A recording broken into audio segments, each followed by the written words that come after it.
saya melihat ibu wajah-wajah, banyak wajah-wajah baru yang agak saya paham buku istrinya Pak Ade ya sengaja ya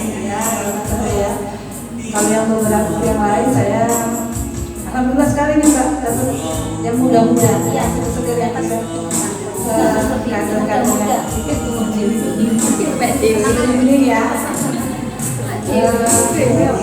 alhamdulillah wasyukurillah kita yakini dapat berkumpul ada beberapa pertemuan ibu-ibu yang mungkin ada bisa ibu-ibu sekalian dapat lain dengan BBM mungkin ibu-ibu semua kok banyak amat ya kegiatan di desa sekarang ya semua ada posnya ya kalau dulu kan tahunnya hanya posyandu ya untuk anak balita sampai 5 tahun tetapi sekarang ada pembagian umur kalau posyandu 0 sampai 5 tahun kemudian umur ada PKPR ya ada sekarang sampai 12 tahun kemudian sekarang ada pos ibu dan umur berapa kalau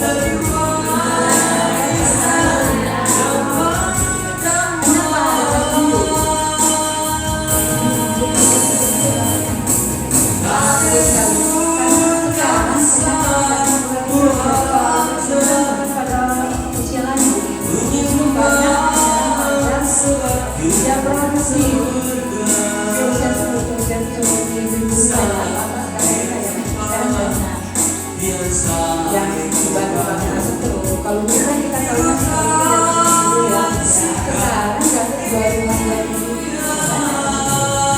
kemudian JN sudah banyak sekarang hamil pertama tiba-tiba anaknya 5 kilo ya 4 kilo 5 kilo itu sudah sebagai tanda-tanda bahwa ibunya punya riwayat JN. Kemudian juga kalau dulu mungkin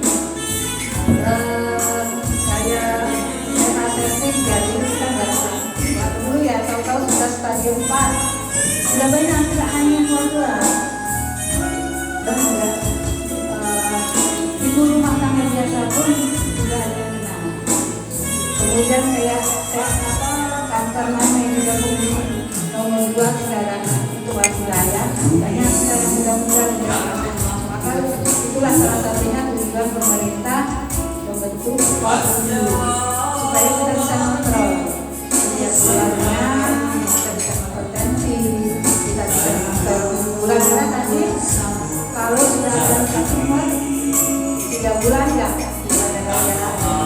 ya kalau bulan identifikasi setahu saya ini manfaatnya sekali karena kalau kita sudah kita makan yang seharusnya bisa makan ikan asin sekarang ikan asin kalau bisa dijauhi dan biasanya makan nasi lemak kalau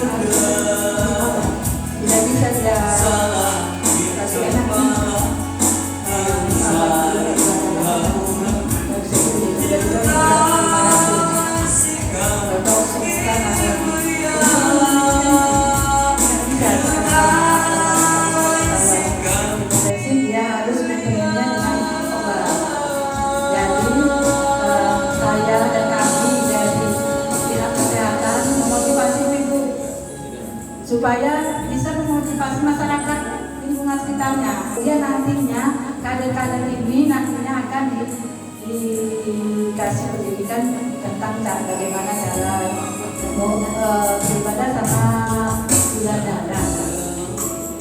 Nah, kita nanti perlahan kita akan kasih ilmunya. Kita berpandang tangannya lewat kader.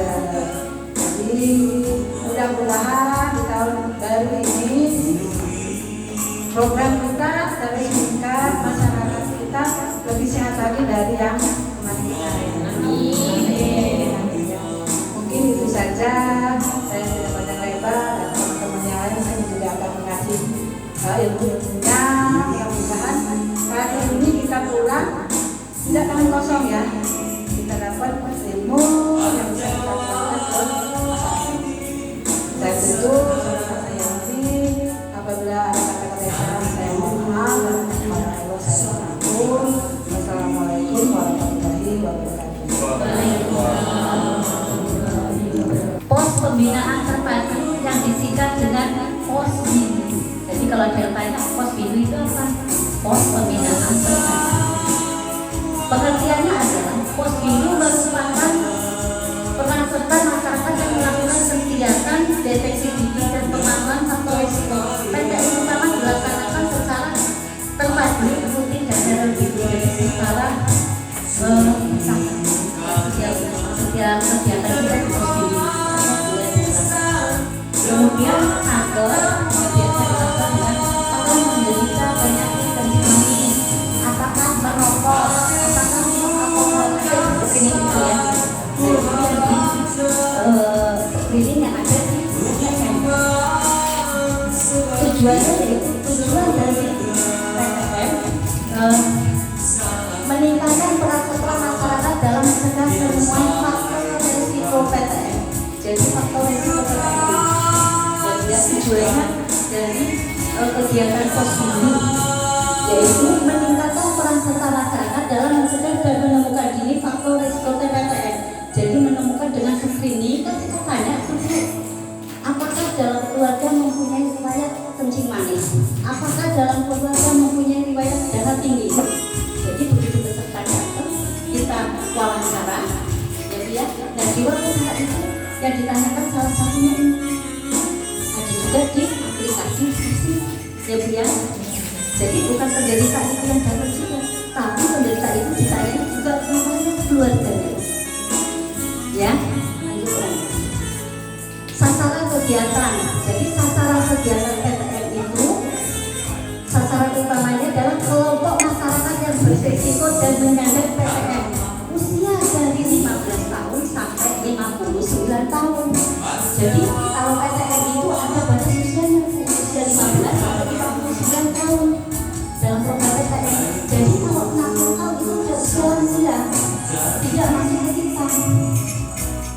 Tapi kadang-kadang praktek di lapangan kita tidak bisa kaku-kaku akan ya kadang-kadang langsung ada yang 60 tahun ya kita tanya. Cuma aslinya peraturannya adalah usia 15 sampai 59 tahun. Kalau 15 itu rata-rata kita ambil di sekolah karena banyak banyak anak masa-masa sekolah jadinya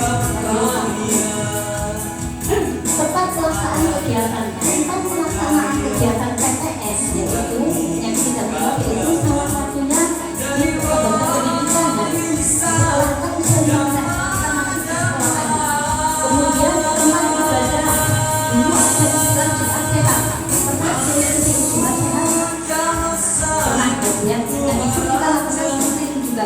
Itu sudah beberapa tahun yang ada lakukan kita tunjukkan dari puskesmas dibantu oleh kader, kita datang ke peserta Jumat, peserta ibadah Jumatan, kita melaksanakan kegiatan screening PTM.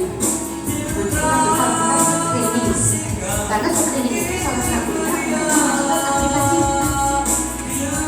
Ya, jadi nggak kayak dulu, tapi nanti begitu di pos itu kita menggantikan harapannya di tahun lakukan kegiatan. Jadi nanti ada screening. Ini kemarin sudah boleh dilaksanakan ya Bu ya.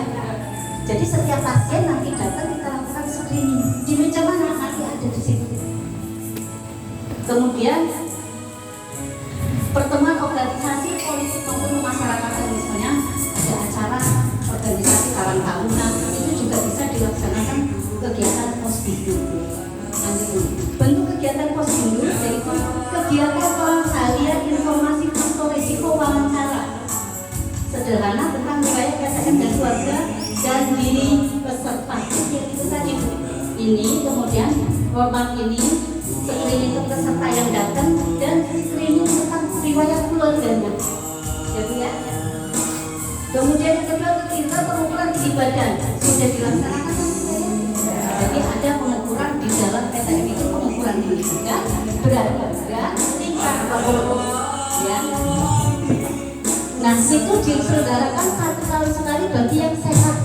Sebenarnya kita selama ini harusnya kalau peserta datang sehat, pertama dia datang setelah dilakukan screening semuanya, wawancaranya, dia tidak masuk dalam kategori penyakit tidak menular, itu datang lagi. Tapi terakhir kita di lapangan kadang-kadang masyarakat termasuk dilakukan pemeriksaan. Jadi kita tetap laksanakan. Tapi teorinya kalau peserta PTM dalam keadaan sehat tidak masuk kategori penyakit PTM itu 1 tahun sekali.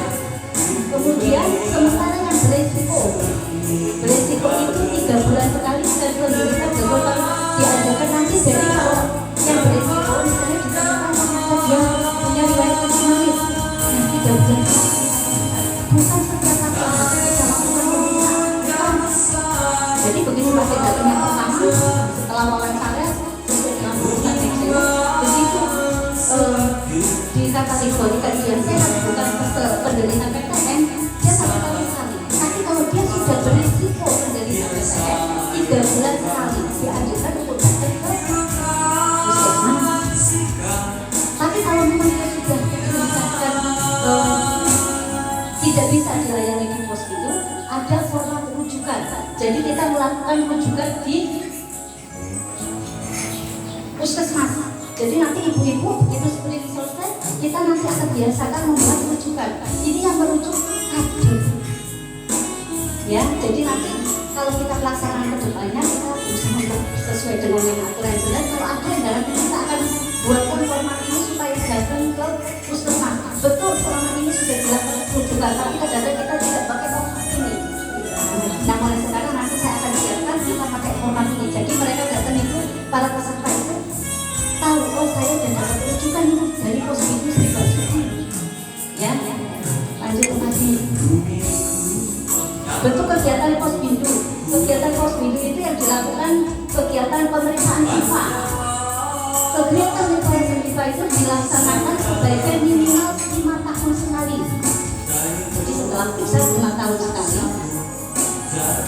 Bagi individu yang sehat, tidak ditemukan tanda-tanda sehat sakit. Ya. Tapi setelah positif dilakukan tindakan pengobatan fisioterapi diulangi 5 bulan sekali. Jadi begitu dia menderita, diindikasikan masuk dalam PTM, kan PTM itu ada di dalamnya IPA. Jadi kegiatan itu masuk dalam program PTM. Dan itu kalau dia sehat tidak ditemukan tanda-tanda kesehatan yang dia 5 tahun sekali. Tapi kalau dia dicurigai menderita mendapatkan pengobatan 6 bulan sekali. Jelas. Kemudian kegiatan pemeriksaan kadar alkohol. Jadi ini itu ada bisa screening aplikasi aja ya. Apakah punya riwayat minum alkohol? Yang tidak ada ya Bu.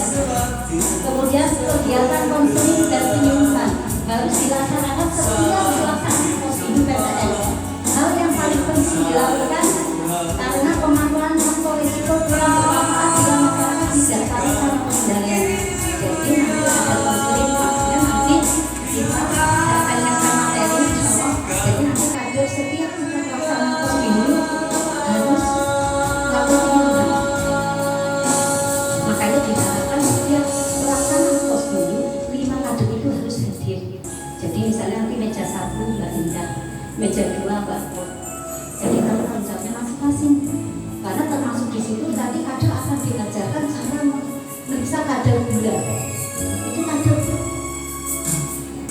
Kemudian yang berikutnya kegiatan aktivitas fisik, olahraga bersama atau senam bersama.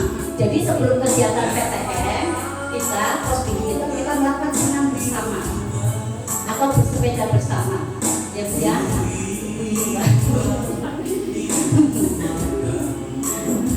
Kemudian kegiatan rujukan yang tadi. Jadi kalau pas kegiatan pos bindu ada yang dikasihkan faktor resiko dia masuk, kita langsung membuat rujukan untuk bisa lebih lanjut di puskesmas. Ya, lanjut Pak. Proses kegiatan Posbindu PTN, kegiatan sebelum pemeriksaan jadi senang bersama selama agama makanan. Jadi kalau mau ada yang ahli makan masak boleh, nanti sebelum kegiatan PTN boleh diselenggarakan, atau yang mau ada ceramah dulu ya. Terus sambil menunggu giliran pemeriksaan kader yang 5 meja tadi. Nah, ini dia proses kegiatan Posbindu PTN. Meja 1, jadi ada 5 meja, tapi sekarang ada 6 meja ditambah dengan jiwa. Kalau kemarin masih 5 meja, pertama yaitu registrasi pemberian nomor dan nanti kita atur. Jadi setiap Posbindu nanti menyiapkan nomor antrian. Bisa menyiapkan nomor antrian. Tidak harus jadi nanti ketik urutan itu di meja 1. Kemudian di meja 2 wawancara kader. Ditanyakan namanya siapa, tanggal lahirnya, nomor HP, NIK, itu yang banyak. Kemudian ini digeser lagi ke meja 3. Setelah suruh bawa ke meja 3 akan dilakukan pengukuran tinggi badan. Nanti kita simulasi cara menentukan tinggi badan. Ya, jadi di meja 3 tinggi badan berat badan kita terus. Apakah dia kelebihan berat badan? Apakah tekanan darahnya naik? Nanti yang meja 3 ini di sini ada tinggi badan, di cover, diformatin jadi geser, ibunya suruh bawa ini nanti geser lagi gitu. Yang meja 4 pemeriksaan tekanan darah, gula dan tensi, kolesterol dan limfa. Jadi meja yang pemeriksaan kadar gula, tekanan darah, limfa masuk di meja 4. Ya. Kemudian yang kelima indikasi faktor resiko PTN atau konseling. Jadi setelah ini dibawa semua di meja 5 nanti ditentukan, oh dia punya riwayat diabetes, nanti akan dapat konseling. Makanan apa aja yang boleh, yang nggak boleh apa, sebaiknya pemeriksaannya gimana. Jadi masyarakat akan tahu. Kalau kita hanya timbang ukur tinggi badan, timbang ukur dia nggak akan ngerti. Oke, lanjut Pak. Pembagian peran dan tugas Posbindu Pak. Jadi di PTN cuma itu ya, terutama yang diketahui meja 1 sampai meja 6. Nah kalau yang 6 itu jiwa, itu dari petugas jiwa ada sendiri. Coba saya tanya.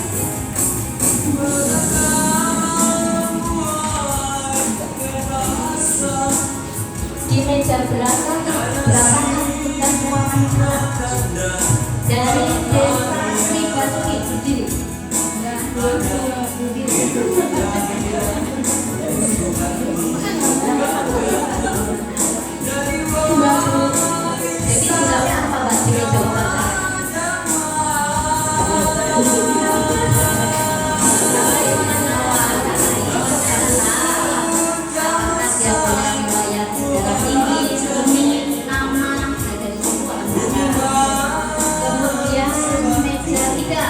desa baju oranye berdiri Mbak. Pengukuran badan tingkat terus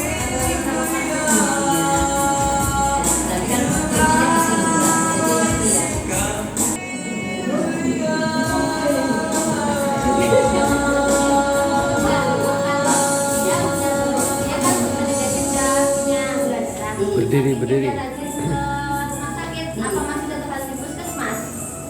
Kalau itu kayaknya sudah, iya tetap ya Bu ya Pak ya, tetap karena dia datanya kan di sini, tetap dapat rujukan dari sini juga Mbak. Nah itu di register Posbindu tetap dimasukkan karena kader juga harus tahu, harusnya sebenarnya kita ini semua tahu. Dusun misalnya Bumi Mas ya Mbak ya, desa dusun 1 itu yang mendirikan DM itu berapa orang? Kemarin sudah ya Mbak ya, sudah kita data 1 setiap desa setiap dusun. Cuma kayaknya dunia sebelum lengkap itu ya Mbak ya. Lainnya tuh ini loh Bu, data-datanya kan mungkin data dari pusat sudah nggak ada, orangnya udah meninggal Bu. Oh tapi yang 1 desa itu sudah semua ya? Karena udah dimasukin aplikasi juga semua ya Mbak ya.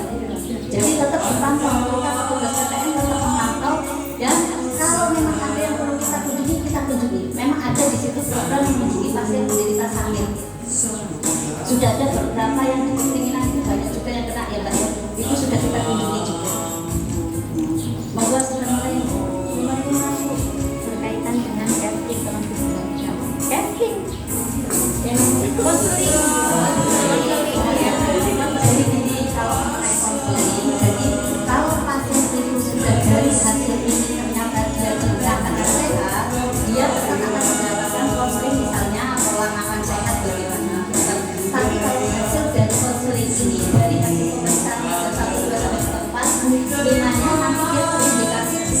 gula darahnya tinggi, maka dia akan mendapatkan konseling tentang penyakit gula darah. Misalnya pola makannya, dengan penderitaannya seperti apa. Tapi kalau dia gula ternyata sangat tinggi sampai 200, kita supaya dia dapat pengobatan. Nah itu sedangkan postimulasi dianjurkan 3 bulan sekali.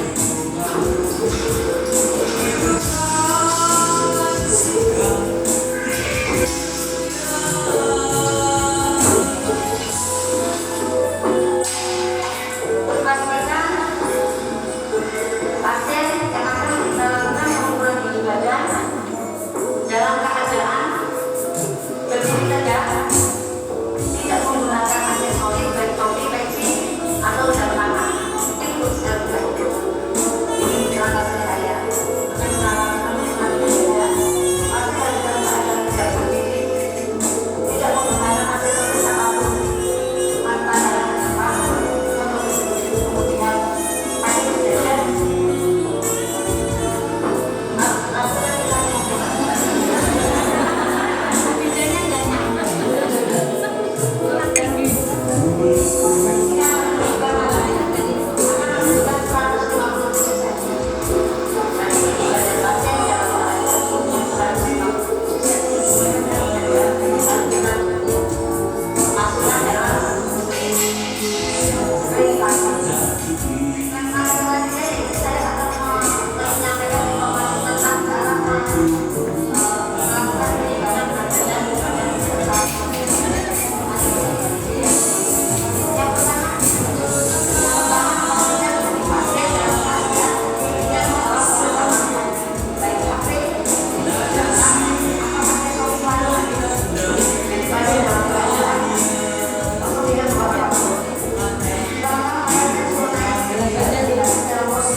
Ambil contoh satu dari desa Sri Basuki sama desa Basuki.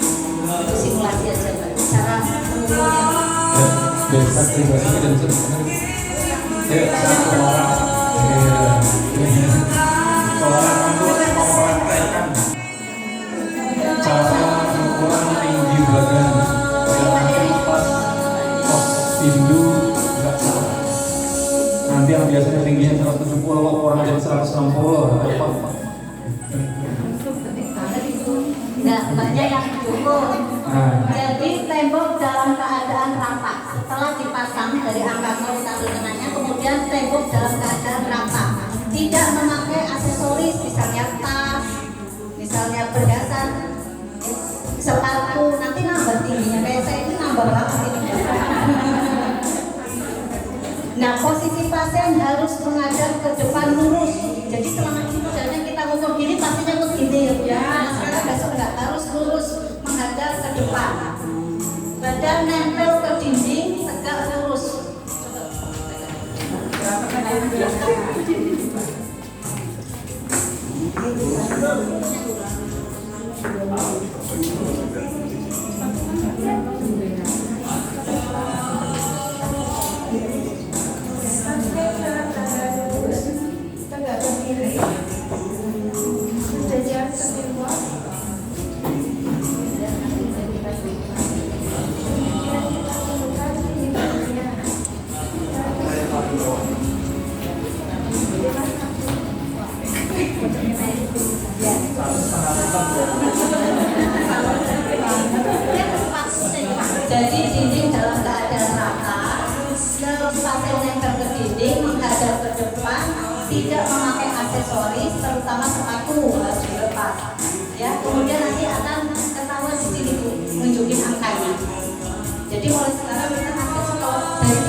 ya. Ya, terima kasih ya Mbak. Jadi kiranya itu aja dari program PTN